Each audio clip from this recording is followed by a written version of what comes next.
voici devant une nouvelle section de la lettre, l'épître de Paul aux Galates. Et donc c'est, comme je vous ai dit, un verset qui va servir comme un verset de transition. En fait, les versets 10 jusqu'au verset 12, c'est une transition très importante dans la lettre. C'est ici où nous voyons que Paul va conclure son introduction pour passer plutôt au contenu de la lettre. Mais c'est très intéressant parce que nous lisons « Et maintenant, est-ce que c'est la faveur des hommes que je désire ou celle des dieux ?» Donc verset 10. « Est-ce que je cherche à plaire aux hommes ?» Donc à la mesure où Paul il avance dans ses arguments, les accusations auxquelles il était confronté, qu'on lançait contre lui, elles deviennent plus claires. Donc c'est très intéressant. La manière dont Paul commence à défendre son apostolat nous donne quelques suggestions de quel type d'accusation était lancée contre son apostolat. Et donc, ici, Paul, il va répondre à une accusation radicale. Nous allons comprendre que Paul, il va démontrer dans les versets 10 à 12 qu'il est bien conscient, non seulement des plusieurs accusations par rapport auxquelles il est confronté, mais il est bien conscient de quelle est l'accusation radicale ou l'accusation majeure à laquelle il est soumis. Et donc ici, nous pourrions déjà identifier le fait que Paul, il était en train d'être accusé d'avoir changé l'évangile, de présenter l'évangile en public, mais de ne pas présenter les mêmes évangiles à d'autres publics. Lorsqu'il était auprès des juifs ou des chrétiens juifs, il présentait un évangile un peu plus tolérant en permettant qu'ils gardent, par exemple, leur style de vie juif et quelques pratiques religieuses juives. Mais lorsqu'il est allé en Galatie, il a présenté un évangile différent, sans aucune obligation, surtout pour les païens, de garder la circoncision ou la loi mosaïque dans toutes ses implications. Et donc, accusation d'échanger l'évangile qu'il présente, mais aussi d'échanger son comportement. Car c'est clair que nous avons des évidences dans le Nouveau Testament, comment Paul a été flexible et tolérant envers certains environnements où la culture juive prédominait. Et pour que l'évangile puisse avancer, il était flexible là-dessus. Et donc là, vous voyez, il est en train de changer des comportements selon les goûts du client, des accusations très puissantes. Il a été aussi accusé de s'autoproclamer apôtre, ou au moins d'avoir été commencé avec Jérusalem, mais d'avoir changé quelque part l'évangile. Et donc, il ne pourrait plus être qualifié comme un apôtre comme tel de Jérusalem, car il est d'accord avec Jérusalem, mais en même temps, il présente des vérités assez différentes. Et donc, quelle était la particularité précise du message de l'évangile de l'apôtre Paul comparativement au message de Jérusalem? C'était particulièrement le fait que Paul étant appelé, surtout pour communiquer l'évangile aux païens, il enlevait toute emphase et il prononçait même la non-obligation que les païens embrassent les pratiques religieuses juives. Donc, les judaïsants étaient en train d'accuser Paul d'échanger l'évangile. Car quand on observe l'église à Jérusalem, nous avons l'impression que même s'ils affirment que Christ est le seul moyen du salut, ils gardent encore un style de vie assez juif. C'est une chose pour Paul de reconnaître la flexibilité dans cette culture par rapport à la manière dont on vit, les pratiques et les habitudes qu'on a en tant que société dans un lieu spécifique. Mais c'est une autre chose de vouloir exiger qu'un païen qui n'a jamais développé une culture ritualiste juive doivent se conformer aux pratiques juives. Et ce que Paul doit défendre ici, c'est qu'il n'a jamais changé son évangile. Il a juste été flexible lorsque les pratiques culturelles ne présentaient aucune menace à l'essence de l'évangile, mais à partir du moment où on essaie de normaliser les pratiques culturelles juives à un peuple qui n'a jamais eu l'obligation de se comporter comme des juifs, là on est en train de jouer avec l'essence de l'évangile. C'est une chose de dire Christ nous sauve et vous pouvez dans votre culture manifester son salut librement. C'est une autre chose de dire Christ vous sauve, mais qu'est-ce si vous vous adaptez aux pratiques ritualistes juives. Et donc, il y a plusieurs types d'arguments, d'accusations qui sont lancés contre Paul. Mais à partir du verset 10, Paul il est en train de manifester le fait qu'il avait pleine conscience de quels étaient les grands objectifs pour disqualifier Paul en tant qu'apôtre. L'accusation ici, parce que nous lisons, est-ce que c'est la faveur des hommes que je désire? Est-ce que je cherche de plaire aux hommes? Donc l'accusation primaire, c'était de dire, Paul, il est un imposteur, il ne peut pas être considéré en tant qu'apôtre, car son objectif ou sa motivation primaire n'est pas celle de plaire Dieu exclusivement, mais c'est celle de plaire aux hommes. C'est une accusation d'être quelqu'un qui a comme motivation principale dans sa vie celle de plaire aux hommes, celle de craindre aux hommes, gagner la faveur des hommes ou plaire les hommes. Et donc je vous ai dit, c'est une accusation radicale et c'est intéressant car à partir du moment où Paul va rendre explicite la conscience qu'il avait de quelle était la stratégie pour les disqualifier, Paul il est en train aussi en même temps de tourner la table. C'est très intéressant.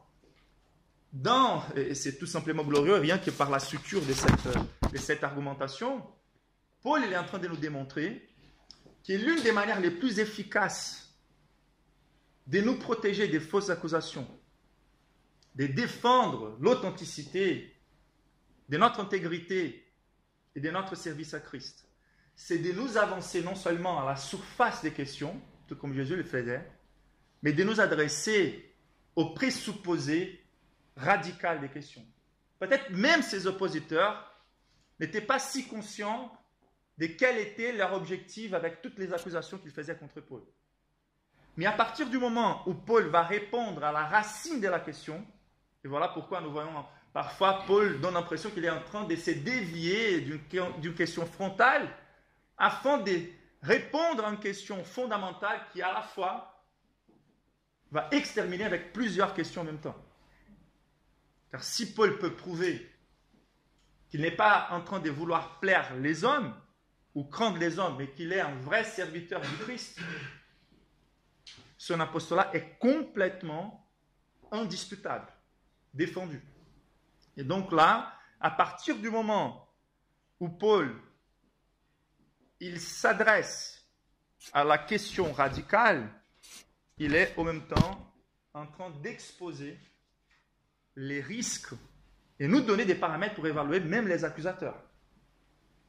Car si Paul est en train de répondre à l'accusation de vivre une vie d'oscillation par rapport à son comportement et à son évangile, et s'il arrive à prouver qu'il est intègre et constant dans ses schémas, il va en même temps présenter la question aux Galates, évaluer la vie des imposteurs.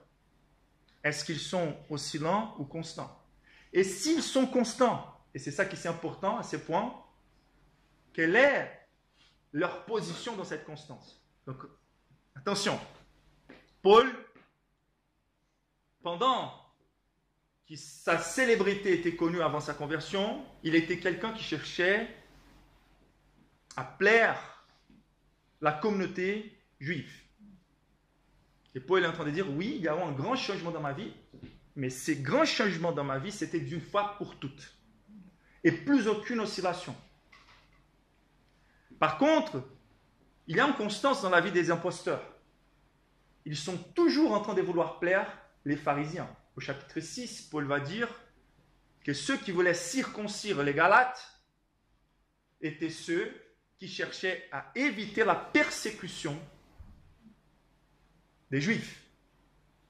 Donc Paul est en train de dire, ok, il y a une constance dans leur vie. Ils veulent toujours que vous conformez à Moïse et à la circoncision. Mais la réalité, c'est que c'est eux qui veulent plaire les hommes, car ils sont, eux, dans la position des désavantages sous menace.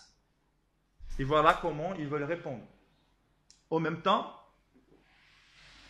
Paul n'est pas tout simplement en train de reprocher les Galates, les imposteurs, mais aussi les Galates, les chrétiens de cette église.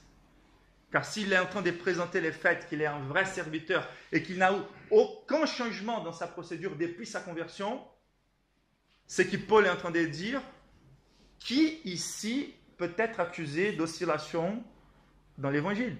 Moi, l'apôtre Paul, ou vous qui êtes si vite en train de vous laisser influencer par ces personnes qui se présentent comme s'ils étaient en position d'autorité, les faux prophètes? Est-ce que vous voulez plaire à Dieu ou à ces soi-disant apôtres? Donc beaucoup d'implications pour nous et quelques leçons très intéressantes par la manière dont Paul développe son argument. Quand on contemple la lettre, c'est très intéressant. La structure des arguments progressifs et précis de l'apôtre Paul. Car lisant les versets 9, si quelqu'un présente un évangile différent, qu'il soit anathème. Beaucoup des passions, des manifestations, des colères. En même temps, ce qui est très intéressant, c'est que nous voyons que Paul va dire ça 2 fois, qu'il avait prononcé ça avant. Et pour plus qu'on a l'impression que Paul est en train de manifester de manière non contrôlée sa colère, Paul est en train de maîtriser parfaitement ses émotions en harmonie avec ce que Dieu ressent envers les faux prophètes. Et donc c'est une déclaration des jugements. Et ici, verset 10, la même chose. On a l'impression qu'il est en train, par la première fois, de se défendre personnellement contre ces personnes-là d'une manière assez enflammée, assez passionnée. Et en même temps, nous ne sommes pas devant une rupture abrupte, tout simplement provoquée par la colère. Donc voici Paul qui essaie de se défendre de manière contrôlée avec plusieurs arguments, mais il arrive à un moment donné et il se sent tellement attaqué, accusé, qu'il perd les contrôles et qu'il commence à dire « Est-ce que je suis là en train de perdre les hommes ?» Bien sûr que ces versets sont remplis de passion, d'affection, mais c'était un moment précisément attendu, chirurgicalement placé dans la défense des arguments. Ce qui est intéressant, c'est que quand on vient au verset 1, Paul, il commence en disant « Paul, apôtre, nom de la part de l'homme, etc. etc. » Donc, dès le départ, il est en train de démontrer quelque chose qui n'est pas commun par rapport à ces autres lettres. Car là, il présente tout simplement le fait qu'il est un apôtre, il continue le contenu de la lettre, ou l'introduction. Mais ici, en Galates, Paul, il commence à démontrer qu'il y a un problème là par rapport à son apostolat. Mais même si on a l'impression qu'il va défendre son apostolat, il passe à définir l'évangile. Et là, on commence à se demander, mais quelle est la stratégie de Paul? Pourquoi il place ses arguments de cette manière? Et je vous aide à répondre à cette question qui est très importante. C'est Paul qui, dans sa manière de développer ses arguments, il nous enseigne qu'avant de vouloir défendre par des arguments directs quelque chose, sinon on serait toujours dans une dispute, dans une zone croisée, il est en train avant tout de démontrer son apostolat. Donc la lettre commence avec une déclaration, moi je suis un apôtre, et une défense, une thèse générale. Non de la part de l'homme, ni par des hommes, mais par Jésus-Christ ressuscité. Et ensuite, il commence à démontrer qu'est-ce qui est un apôtre. Et ça c'est très important, car quand on voit la perdition, la confusion, la manière dont l'Église est détournée aujourd'hui, c'est par manque de repères. On traite tout et n'importe qui en tant que ministre de l'Évangile, car nous manquons des repères. Qui peut se porter dans nos jours en tant que vrai ambassadeur du Christ, à point qu'il puisse servir pour nous comme une démonstration visible, une incarnation de cette tâche? Et donc Paul, avant de présenter la défense de ses arguments, par son autobiographie et par un exposé biblique, il va tout simplement exercer son rôle apostolique, démontrer qu'il était un apôtre. Et là, Paul commence sa lettre en définissant l'évangile. C'est le rôle principal d'un apôtre. C'était de définir l'évangile sans aucune erreur. Et donc, il établit la base de quelque chose qui est plus élevé que son apostolat. Et même si Paul, en tant qu'apôtre, doit définir l'évangile avec précision, inspiré par le Saint-Esprit, sous l'onction qui était exclusive des 12, il est en train de définir l'évangile, mais car l'évangile vient avant toute chose. Donc c'est la précision dont on présente l'évangile, c'est la précision dont il défend l'évangile qui les qualifie en tant qu'apôtre. Donc là, Paul est en train de manifester sa consistance. Il n'y a aucun changement dans l'évangile que je vous ai prêché. Voici l'évangile que je vous ai prêché. Et ensuite, il va défendre l'évangile. Donc il a présenté l'évangile, démonstration apostolique par la présentation de l'évangile. Ensuite, il va défendre l'évangile. Donc, une autre démonstration apostolique. Qui sont nos repères aujourd'hui? Est-ce qu'ils ont la capacité de présenter l'évangile dans sa pureté? Est-ce qu'ils ont la constance de défendre l'évangile avec passion? Et donc là, Paul va défendre l'évangile contre les faux évangiles. On a vu ça jusqu'à dimanche dernier. Et la conclusion de cette petite section-là, c'était l'exercice de l'autorité apostolique. Donc nous sommes à nouveau devant la pleine démonstration d'un apôtre. Son zèle est pareil au zèle de Dieu, et donc il va conclure cette section en disant qu'il soit anathème en se mettant lui-même sous cette menace.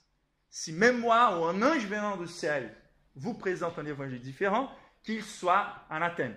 L'évangile plus grand que l'évangéliste, l'évangile plus grand que l'apôtre, et la moindre déviation de l'évangile disqualifie l'apôtre et même un ange pour les mettre sous anathème.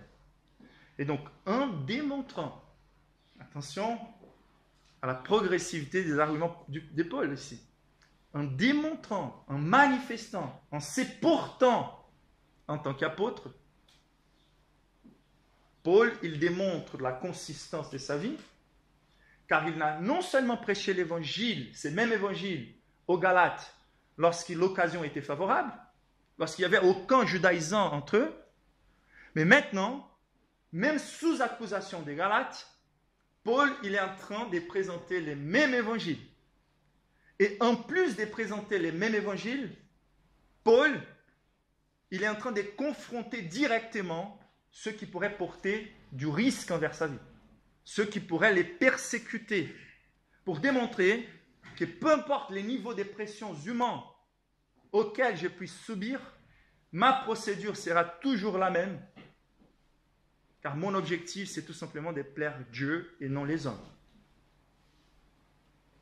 Donc tout faisait déjà partie d'une réponse à cette accusation, mais ici, c'est le moment précis pour faire face à l'accusation de manière frontale. Et donc ici, par toute cette progression, Paul arrive à cette vérité, et c'est très intéressant.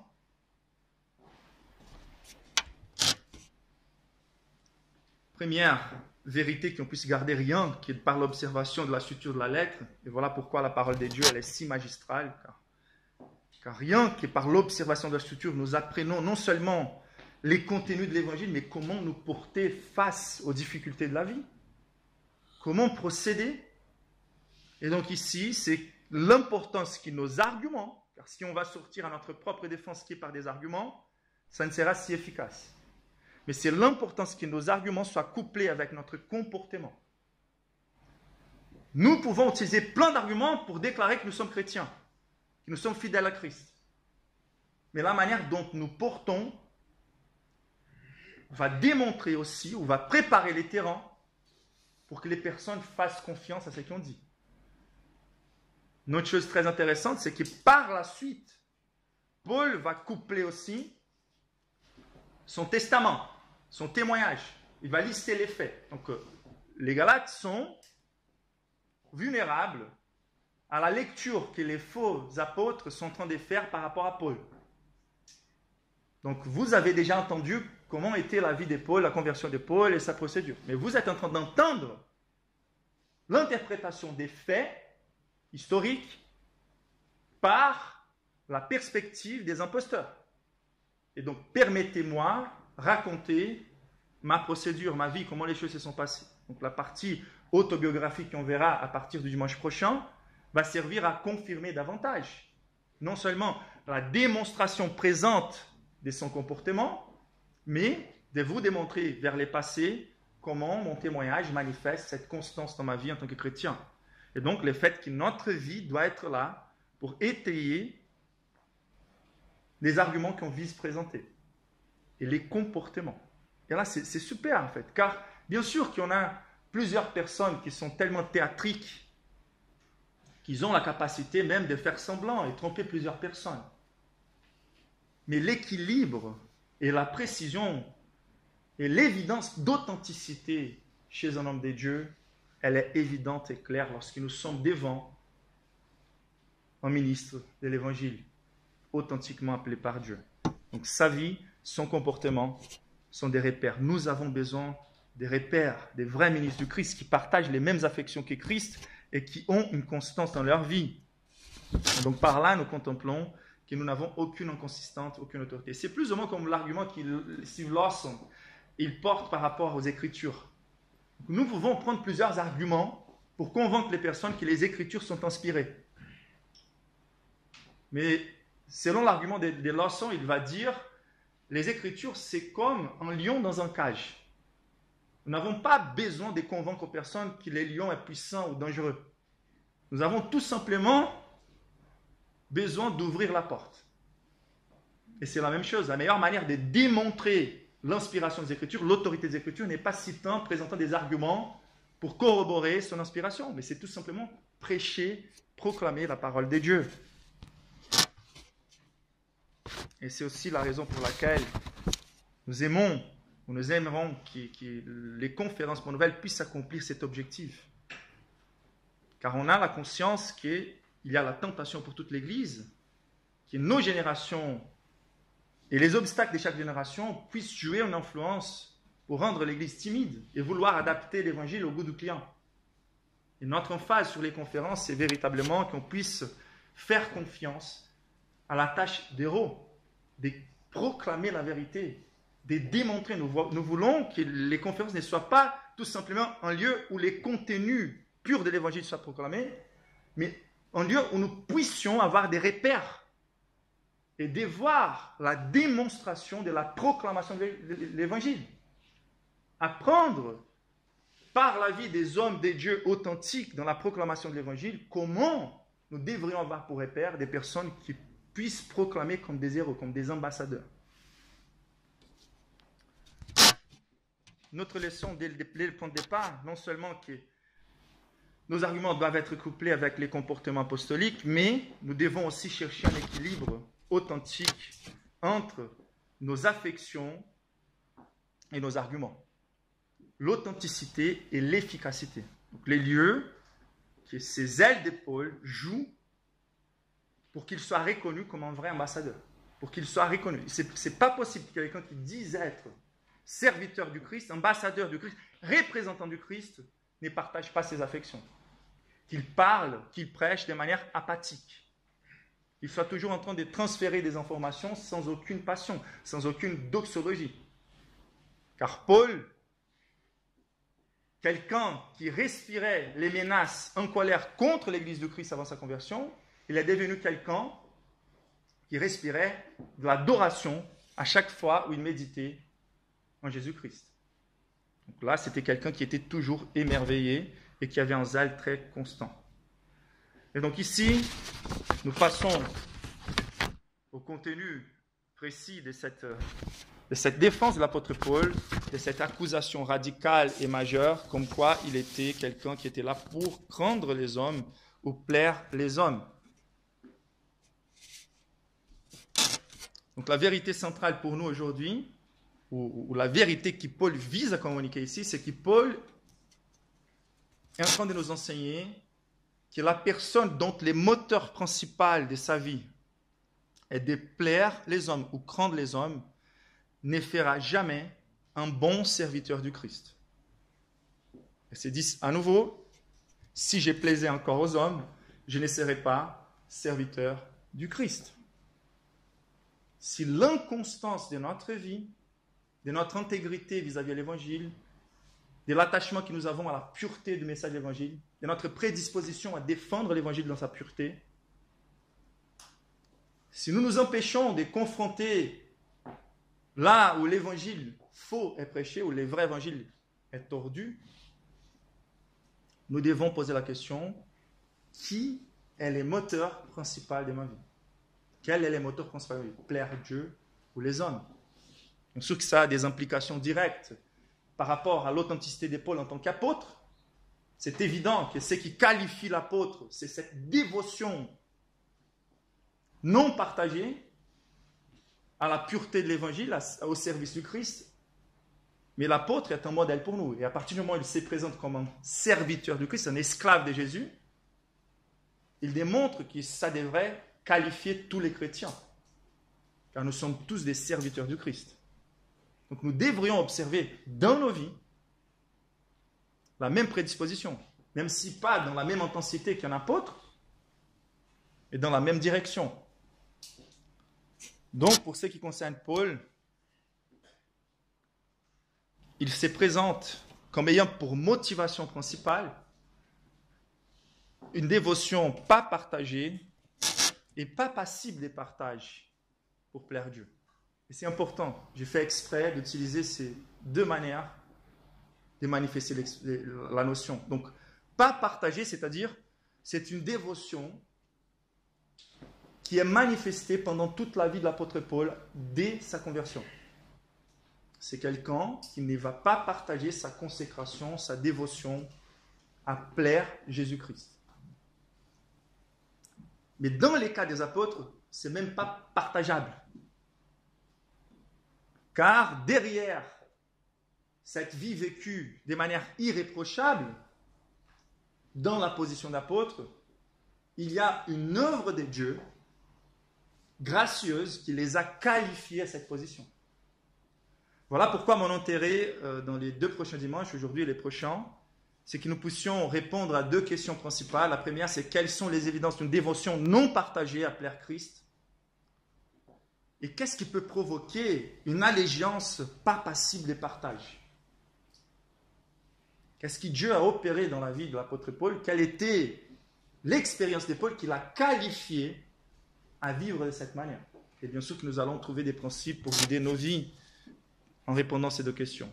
Donc, vérité centrale pour nous tous, la motivation principale d'un chrétien authentique est une dévotion non partagée et pas passible des partages pour plaire Dieu.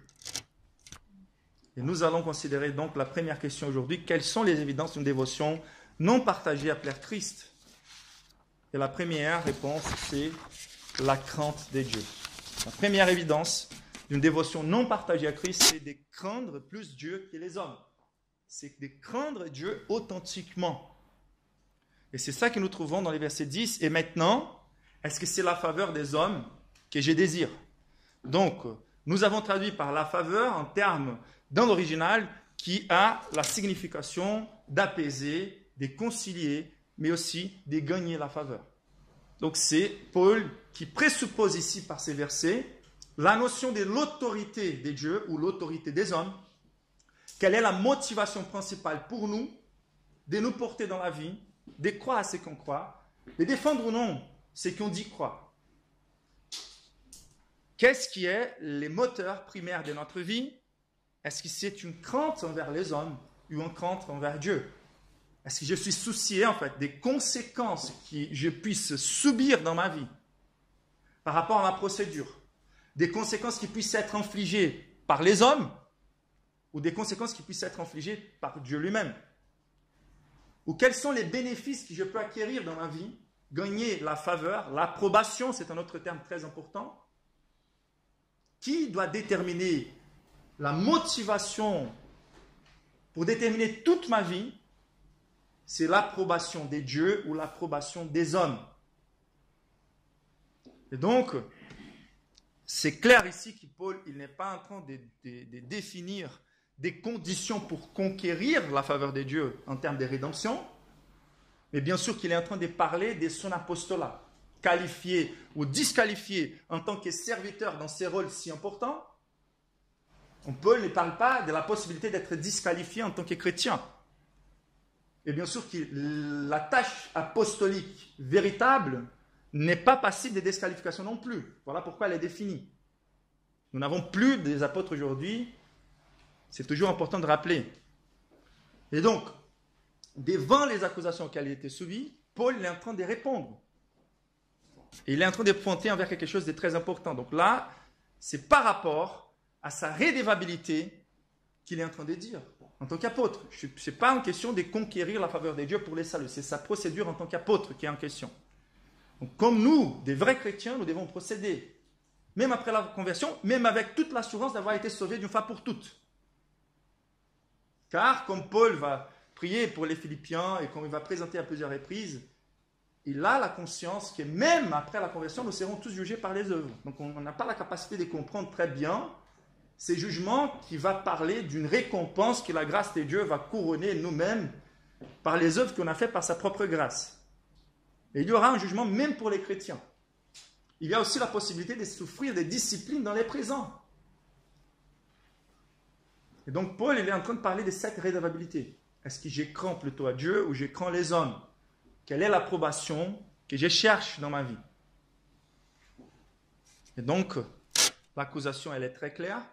C'est Paul, en tant que caméléon, en train de changer à chaque fois, de changer son message pour gagner la faveur des Juifs ou des païens. Ça dépend tout simplement d'où il est. Si l'influence des païens elle est là, je me porte pour gagner leur faveur, pour recevoir des bénéfices.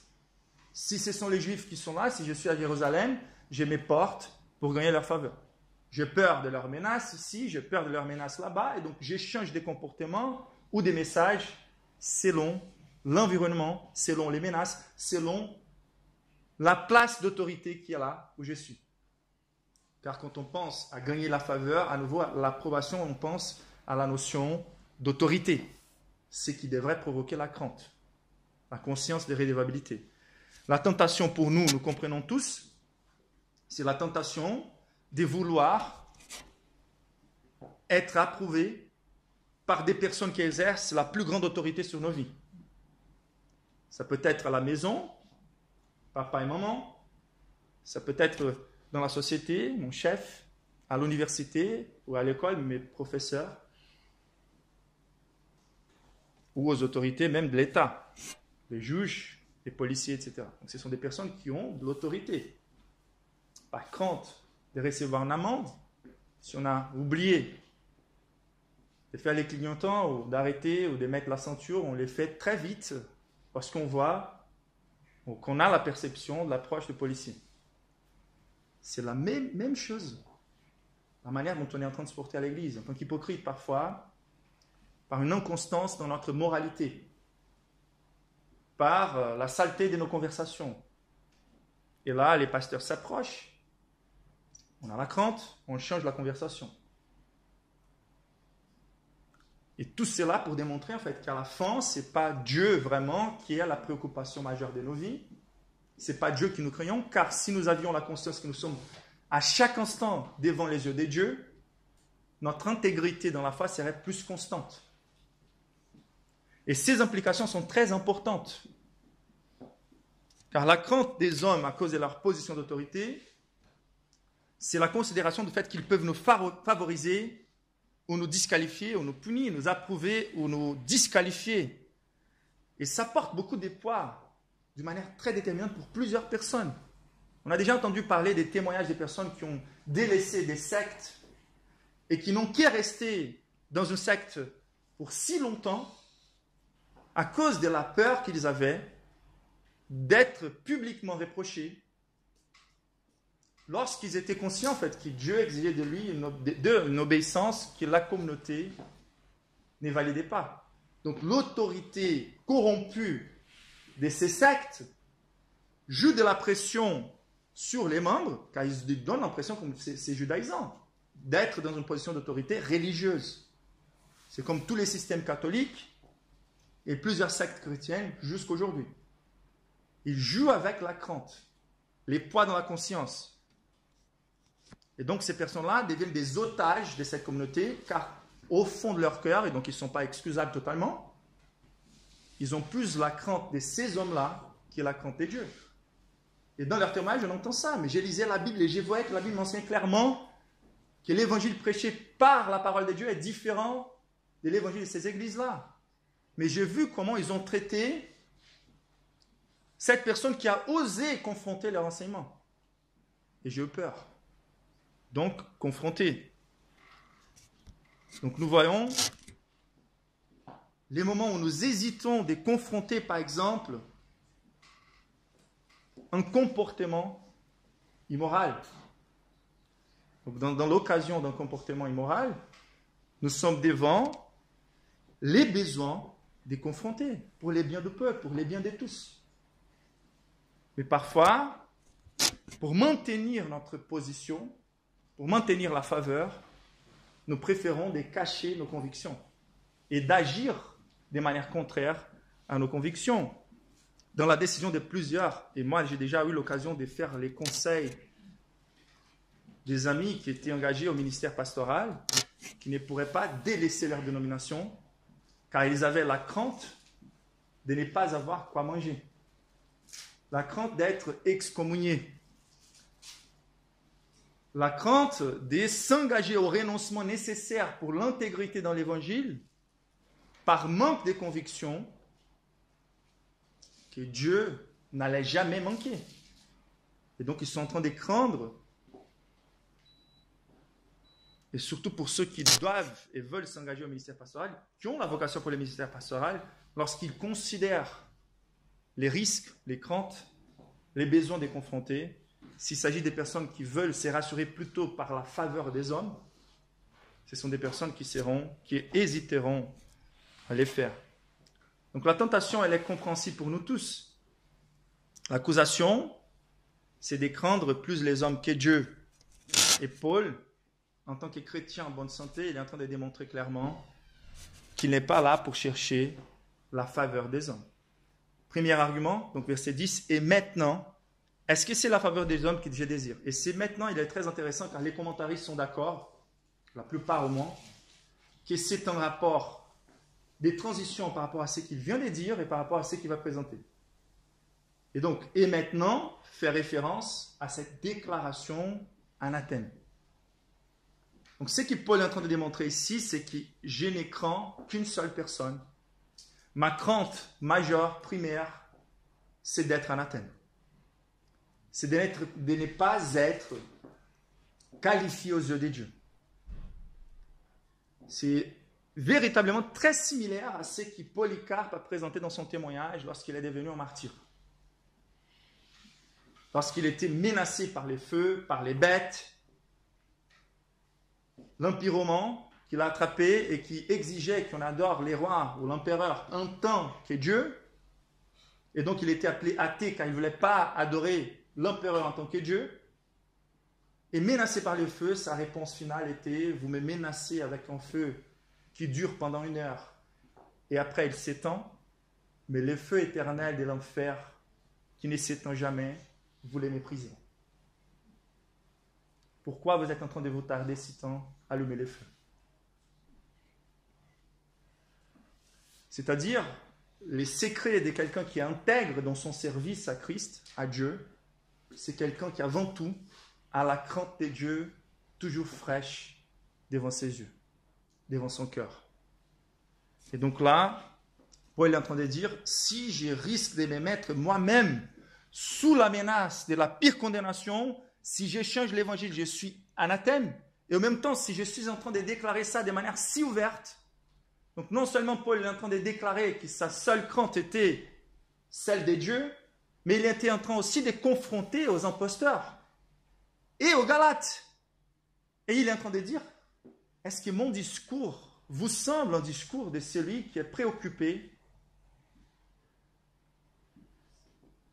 à gagner la faveur des hommes? Est-ce que ma prédication vous ressemble aux prédications rhétoriques de ceux qui veulent gagner la faveur des hommes? Et combien de pasteurs nous avons aujourd'hui otages de leur communauté? Les communautés où les péchés graves d'une famille importante doivent être cachés. Où la confrontation ou détoucher à certains thèmes est délicat.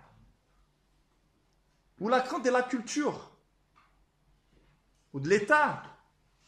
Quel est le type d'autorité qui va déterminer ce qu'on va parler ou ne pas parler dans les pupitres? Il nous importe craindre plus Dieu que les hommes. Et la deuxième évidence d'une dévotion non partagée à Jésus-Christ, c'est les désirs de plaire Dieu. ça nous voyons très clair aussi dans les versets 10, lorsqu'il dit « Est-ce que je cherche à plaire aux hommes ?» Donc la distinction entre chercher la faveur ou l'approbation et plaire, c'est tout simplement les désirs d'être agréable.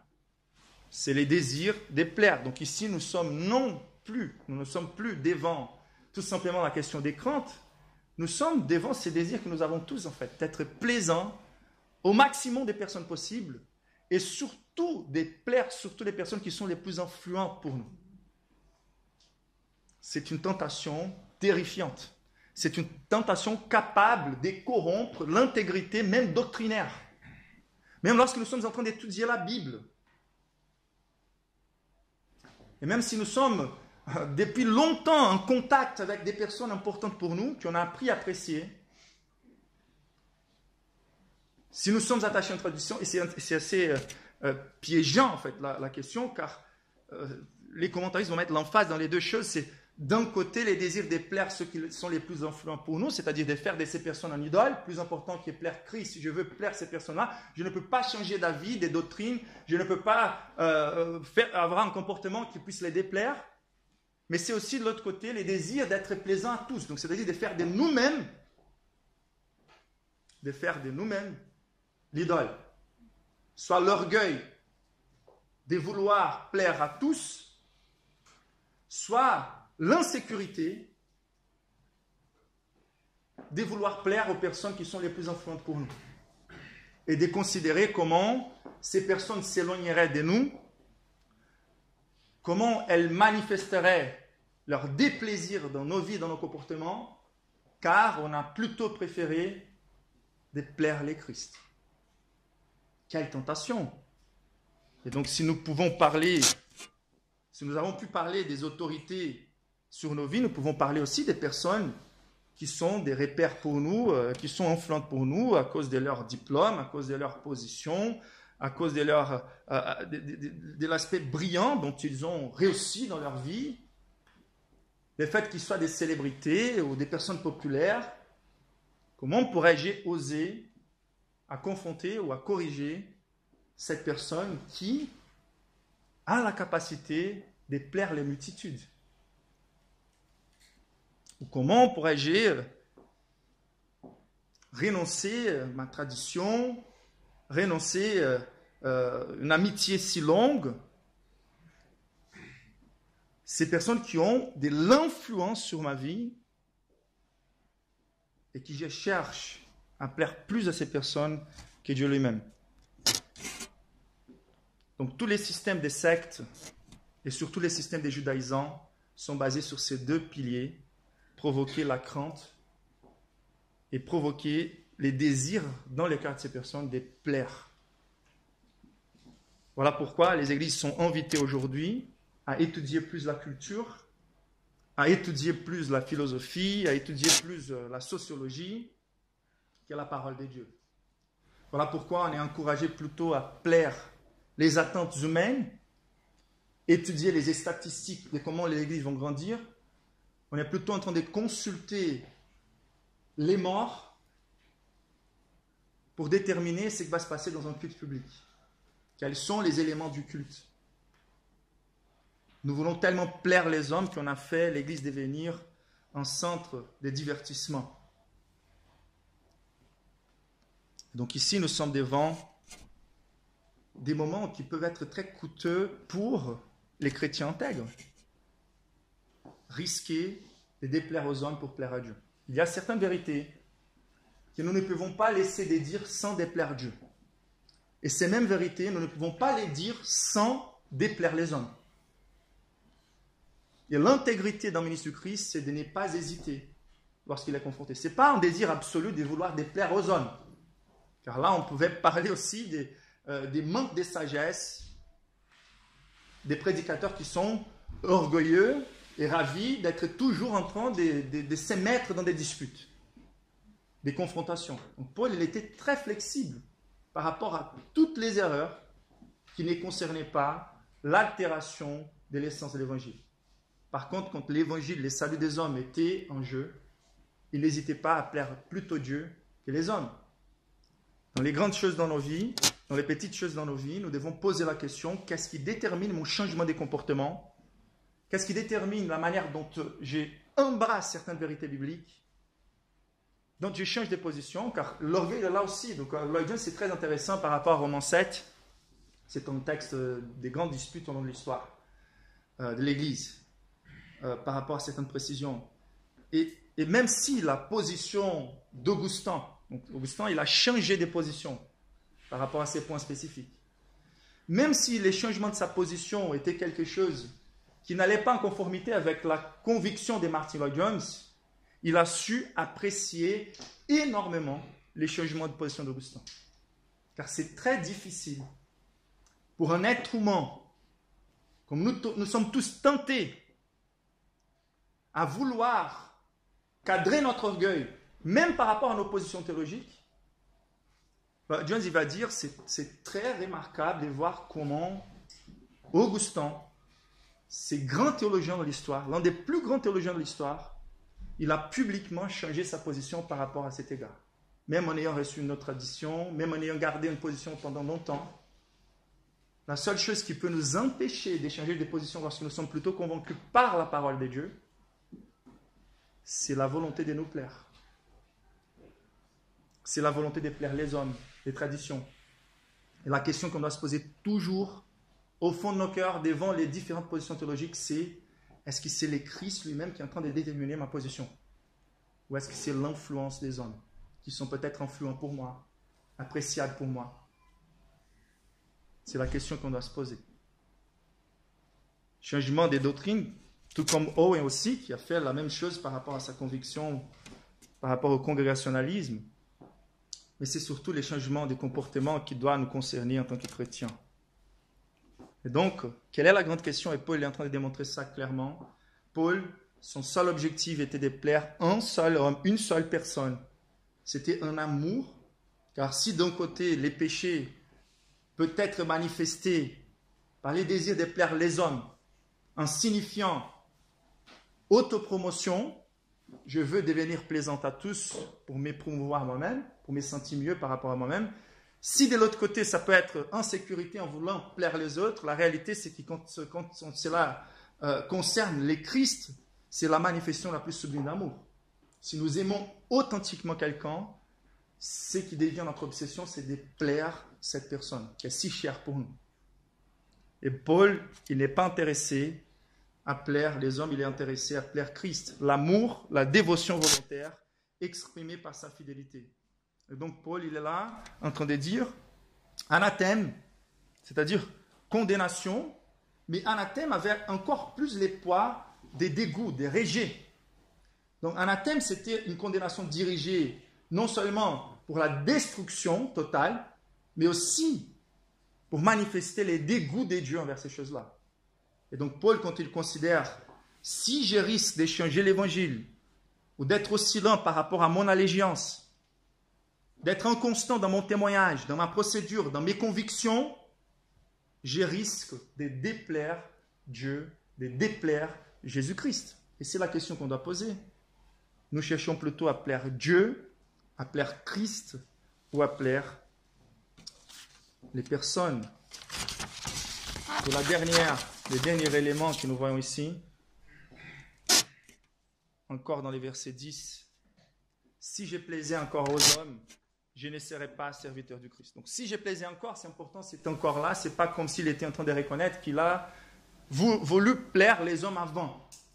C'est en réponse à l'accusation qu'il souffre.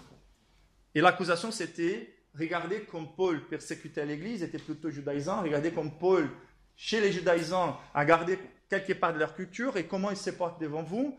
Donc, c'est quelqu'un qui veut plaire les hommes.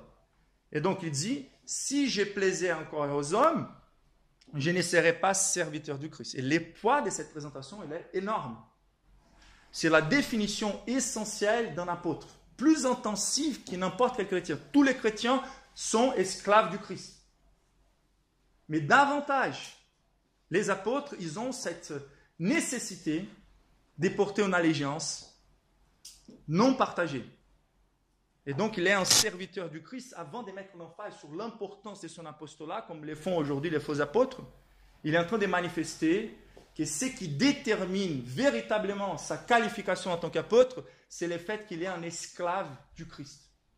Et cet esclave, c'est une conclusion du verset, mais il est en train de rassembler les deux idées. Il est un esclave, bien sûr, il a été racheté par Christ, il a été acheté par prix, mais il est un esclave volontaire. C'est un esclave qui cherche à plaire. Ce n'est pas un esclave qui doit faire ce qu'il doit faire tout simplement car il est un esclave.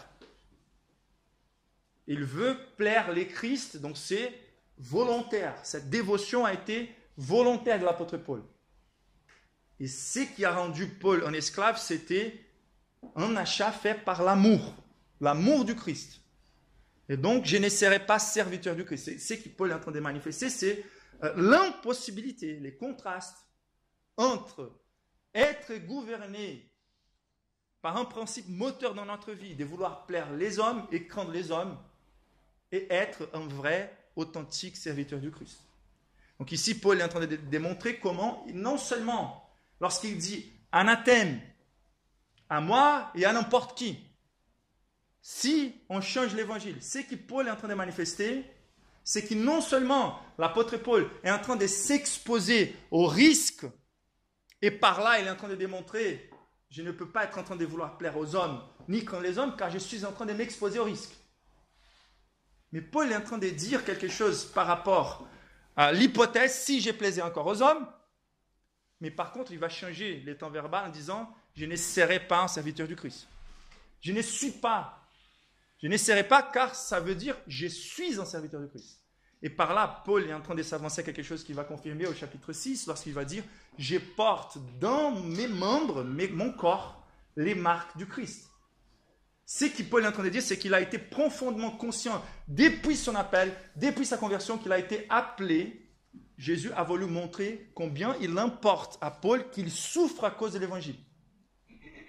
Et Paul est en train de dire, et voilà, comment la constance de sa vie n'est pas vulnérable aux accusations humaines. Car il y a certaines marques dans son corps qui sont ineffaçables et qui attestent de l'authenticité de sa vie en tant qu'esclave du Christ. J'ai jamais hésité à servir à Christ par peur des conséquences que je pourrais apporter dans mon confort, dans mon intégrité physique, dans ma vie personnelle.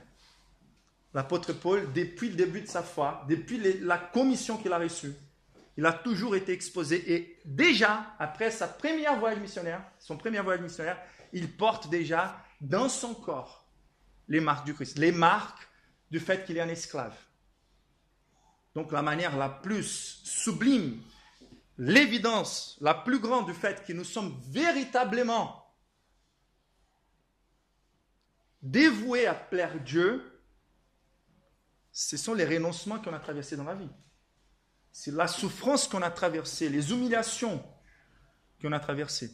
Dieu ne nous a jamais appelés à être populaires. Nous serons toujours un petit troupeau, lancés comme des brebis au milieu des loups. Les apôtres surtout étaient les spectacles pour le monde, les spectacles comme dans une arène romaine des persécutions.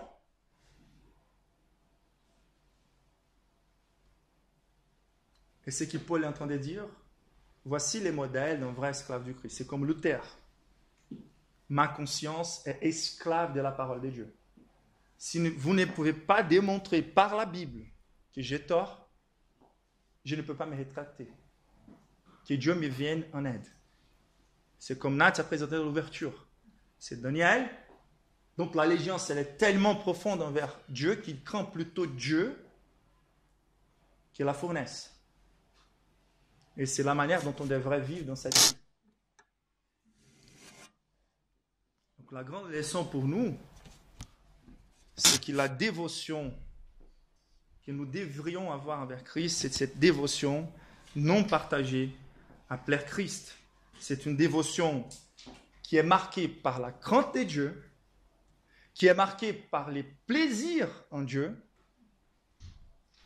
et qui s'affiche surtout par la résilience dont nous servons à Christ en tant qu'esclaves du Christ. Donc c'est tout simplement glorieux. Et donc la question qui va rester pour nous à répondre les dimanches prochains, c'est comment Paul est devenu quelqu'un avec une allégeance si profonde, si dévouée. Et la réponse que je puisse vous avancer, c'est à cause de l'intensité et l'aspect direct dont il a été converti et commissionné. C'est la profondeur de notre connaissance de l'Évangile, c'est l'intimité avec Jésus-Christ, c'est la manière dont on contemple la gloire de Dieu, c'est d'avoir vécu l'expérience de se voir devant la présence de Dieu. Amen. Je vous invite à vous lever pour prier avec moi.